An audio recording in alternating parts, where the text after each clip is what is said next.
Mahigit 40 naman ang naitalang namatay sa Davao Oriental dahil sa Bagyong Pablo. Daan-daang pamilya naman apektado ng pagbaha sa ilang bahagi ng Davao City. Makibalita tayo live kay Joanne Quinianola ng GMA Davao. Helen. Mark, bumuhos ang malakas na ulan dito sa Davao City kaninang madaling araw. Tumaas ang level ng tubig sa Davao River kaya pinalikas ang mga nakatira malapit sa ilog para makaiwas sa sakuna.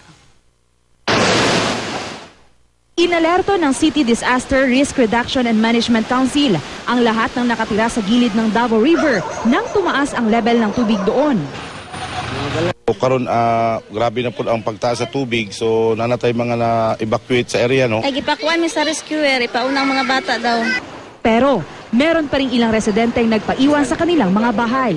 Lilikas daw sila, oras na abutan ng tubig ang kanilang mga bahay. Inikot na ng rescue teams ang mga apektadong barangay para matiyak na walang naiwang residente.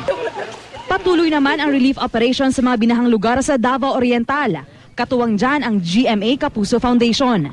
Sa tala ng PDRRMC, 41 ang namatay sa Davao Oriental dahil sa pananalasa ng bagyo. Wala pa rin kuryente sa ilang bayan sa probinsya. May sira rin ang mga linya ng komunikasyon.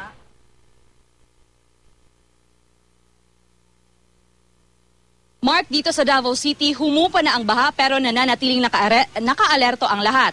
Yan muna ang latest dito sa Davao City. Helen Quinianola, Nagbabalita, Pilipinas.